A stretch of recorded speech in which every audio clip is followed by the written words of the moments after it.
जय हिंद। कि माफिया या तो जेल में है या तो ज़मीन के अंदर, लेकिन महाराजगंज जनपद के पनियरा थाने के अंतर्गत मुजरी बाज़ार में एक घटना घटती है। घटना कुछ ऐसी है, एक पीड़ित है जिनका नाम इब्राहिम है। वो अपने नंबर की ज़मीन पे दीवार और नींव चलाते हैं। नींव चलाने के बाद जैसे ही चलाते हैं, गांव के कुछ दबंग लोग या रसूखदार लोग उन पे आते हैं, जोर ज़बरदस्ती करते हैं और वो दीवार नहीं चलाने देते हैं। नंबर की ज़मीन पे ज़बरदस्ती रास्ता मांगा जाता है। इस पर पीड़ित के द्वारा ये कहा जाता है कि ये मेरा नंबर है, तो गांव के ही लोग मारपीट पे आमादा हो जाते हैं और जमकर मारपीट भी होती है और ईंट को दीवार को उजाड़ के फेंक दिया जाता है। पीड़ित के तरफ से इस पर स्थानीय चौकी और थाने पे ज्ञापन दिया जाता है। ज्ञापन के कई दिनों बाद भी कार्रवाई नहीं होती है। उसके बाद ये महाराजगंज पुलिस अधीक्षक के दरवाजे पर ये दस्तक देते हैं। दस्तक देने के बाद इनसे क्या हुआ, हम इनसे बातचीत करते हैं। इधर आ जाइए। सबसे पहले क्या नाम है आपका? जी सर, मेरा नाम मौलाना मोहम्मद इब्राहिम है। कहाँ के रहने वाले हैं आप? जी, मेरा घर मुजरी बाज़ार है। मुजरी बाज़ार, पोस्ट बैना, ज़िला महाराजगंज, यानी मैं मुजरी का रहने वाला हूँ। आप मुजरी के रहने वाले हैं जी। क्या मामला रहा कि आप थाने चौकी का चक्कर लगाते रहे हैं? सर, वो हमारा नंबर का ज़मीन जो है वो खेत है, तो उसमें मैं चारों तरफ से जो है निशान लगा रहा था। तो निशान जो है मैं बीच में जो है हमारे बगल में जो है मुस्तफ़ा मास्टर का, हमारे गांव के चचा लगते हैं मुस्तफ़ा मास्टर, उनका नंबर है और इधर मेरा खेत है। बीच में जो है जिस तरह सबका मेड़ होता है खेत के बीच में, ऐसे ही मेरा भी मेड़ है। और गांव वालों जब मैं जो है वो जुड़वाने लगा, निशान लगाने लगा, तो जो बीच में हमारे और मुस्तफ़ा के बीचों बीच में मेड़ पर बम्मा पड़ा हुआ है, तो बम्मा को सटा करके जो है मैं अपना नींव चला रहा था। तो उस पर पहले दिन लोग विवाद कर लिए, तो मिस्त्री और लेबर हमारे खेत में लगे हुए थे, तो उस दिन 100 नंबर गाड़ी मैं भी बुलवाया और वो लोग भी बुलवाए। तो वहाँ 100 नंबर वाले आए तो उन्होंने पूछा कि ये मतलब नंबर की ज़मीन है या इसमें जो है रास्ता है। तो हमने कहा सर, पुलिस को किसके द्वारा बुलाया गया? जी, पुलिस को जो है 100 नंबर गाड़ी वो सब भी बुलवाए और मैं भी बुलाया। अच्छा, तो क्या हुआ? जी, तो वो जो लोग बुलवाए थे पहले उनकी गाड़ी आ गई। अच्छा। और मेरी गाड़ी बाद में आई। हाँ, तो वो लोग खुद कहने लगे कि ये जो है नंबर की ज़मीन है, इसमें रास्ता नहीं निकल पाएगा और आप दोनों लोग चलिए मुजरी चौकी पर। तो सर हम लोग जो है मुजरी चौकी पर गए, तो वहाँ के इंचार्ज साहब ने कहा कि देखो वो नंबर की ज़मीन है, प्यार मोहब्बत से ये मामला जो है रास्ता निकल सकता है, बाकी ऐसे नहीं निकल सकता है। तो वो लोग जो हमारे विरोधी हैं, जो रास्ता लेना चाहते हैं, वो लमसम 8 लोग हैं।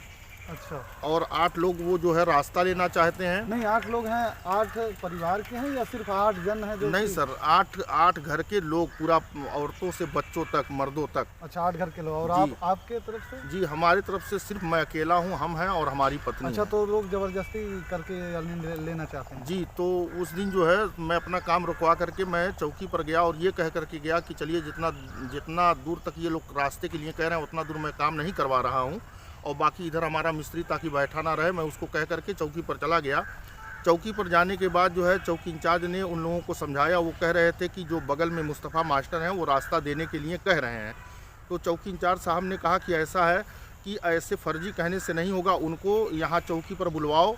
लेकिन वो लोग बुलाए। मैं थोड़ा सा आपसे जानना चाहता हूँ, वो आपसे आपके हिसाब से ज़बरदस्ती मांग रहे हैं? जी, ज़बरदस्ती। वो आपका नंबर है, क्या आप उन्हें देना चाहते हैं? नहीं सर, हम नहीं देना चाहते। वहाँ मेड़ है तो मेड़ ही रहेगा। अच्छा। वो लोग अपना घर पर जो है अपने घर जाने के लिए रास्ता नहीं छोड़े हुए हैं, अपना खुद कवर कर लिए हैं। और दूसरे में जिसकी ज़मीन खाली है उन पर जो है ये हावी बोल करके, चूँकि वहाँ जो है ये 5-6 लोगों को मार मार के रास्ता ले लिए हैं। एक हमारे अकबर चचा हैं, वो हमारे घर से कुछ दूरी पर है। ये कहा जाए दबंगई कर करके? जी बिल्कुल, एकदम दबंगई कर करके। फिलहाल आप थाने चौकी पे गए, वहाँ से क्या हुआ? सर, वहाँ से मुजरी इंचार्ज ने 7-16 में इन लोगों को भेज दिया। भेजने के बाद यहाँ जो है डीएम साहब ने कहा कि देखो अगर कोई भी बात होती है फिर झगड़ा बवाल, तो उसके बाद तुम लोगों को 7 लाख हर्जाना और जो है जेल जाना पड़ेगा।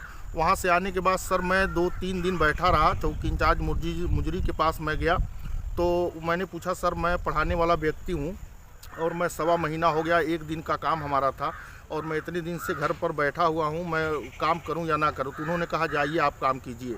मैं जा कर के वहाँ फिर जोड़ने लगा। अब ये लोग जो है इस्लाम और इसहाक, ये दोनों भाई जो है ये मुजरी चौराहे पर सिलाई का काम करते हैं। वहाँ से जैसे ही ये लोग सुने कि वहाँ जुड़ा रहा है तो ये आपके विरोधी हैं? जी, ये लोग विरोधी हैं। इस्लाम, इसहाक, हफीजुल्लाह, हदीस, रईस और शहजाद और अनीस और हैदर अच्छा, और समझ इनकी गए। घर की औरतें और लड़कियां भी। ठीक है, तो फिर पुलिस से आपको कुछ कार्रवाई मिली या नहीं मिली? जी, पुलिस से जो है उन्होंने 7-16 में सर वो चालान कर दिया। उसके बाद उन्होंने कहा, फिर मैं उनसे गया, उन्होंने कहा जुड़वाइए। आपने ज्ञापन दिया, मुकदमा पंजीकृत हुआ या नहीं हुआ? जी, मुकदमा हमारा पंजीकृत हो गया सर। अब क्या चल रहा है? अब सर यही चल रहा है कि जो मेरा थोड़ा सा बचा हुआ है, तो मैं मुजरी चौकी इंचार्ज के पास गया। हमने कहा भाई एक मुझको सिपाही दे दीजिए, मुझको डर है उन लोगों के मारने की, चूँकि बार बार गांव में धमकी दे रहे हैं कि फिर ये जोड़ेंगे तो हम लोग मारेंगे। अच्छा, जी सर। इस पर क्या कहा उन्होंने? इस पर सर उन्होंने कहा कि आप जो है चले जाइए एसपी साहब के पास। तो मैं आज एसपी साहब के पास आया था। उन्होंने जो है कल बताया है कि तहसील में आइए और वो दिवस लगता है जिसमें सारे अधिकारी जी तहसील दिवस लगता है। तहसील दिवस लगता है, उसमें सारे अधिकारी रहेंगे, उसमें आपकी बात सुनी जाएगी और आपके साथ न्याय होगा। अच्छा, विरोधियों द्वारा आपको धमकाया जा रहा है? जी, विरोधियों द्वारा जो है सुनने में आया है कि ये लोग जो है बार बार जो है ये धमका रहे हैं कि मतलब वो सुलह कर लें वरना उनके जान का खतरा है सर। ये मैं आपको दिखा दूं, ये कुछ पेपर्स हैं, ये इनके जो विरोधी हैं उनके द्वारा ईंट को उजाड़ा और फेंका जा रहा है। ये आप तस्वीरों में देख सकते हैं। इनके पास कई सारे इसमें सर सर हैं, मैं आपको दिखा रहा हूँ। ये देखिए, और एक पेपर में ये इसमें जलाया गया है, हमारे जो है झोपड़ी को जलाया गया है, झोपड़ी को जलाया गया 12:35 पर। ठीक है, फिलहाल बहरहाल मैंने आपको स्थिति की जानकारी दी।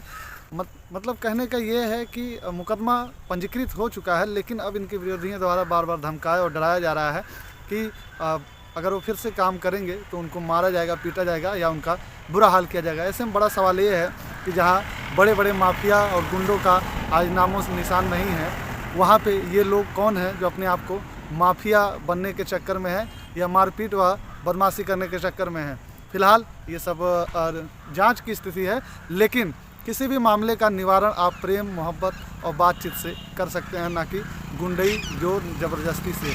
क्योंकि ये उत्तर प्रदेश की सरकार है, उत्तर प्रदेश शासन को चलाने वाला आप समझ सकते हैं कि बखूबी मुख्यमंत्री योगी आदित्यनाथ हैं, जिनका साफ तौर पे कहना है कि माफिया या तो ज़मीन के अंदर होंगे या तो जेल में होंगे। ऐसे में अगर ऐसी स्थिति उत्पन्न होती है तो फिलहाल इसका अंजाम भी आप लोग भुगत सकते हैं। फिलहाल ये सब पुलिस के जांच का विषय है। हमने आपको इसकी स्थिति की जानकारी दी। क्या राय रखते हैं आप इस पर हमें ज़रूर बताइएगा। अपने सहयोगी के साथ सलमान अली बंजारा। जय हिंद।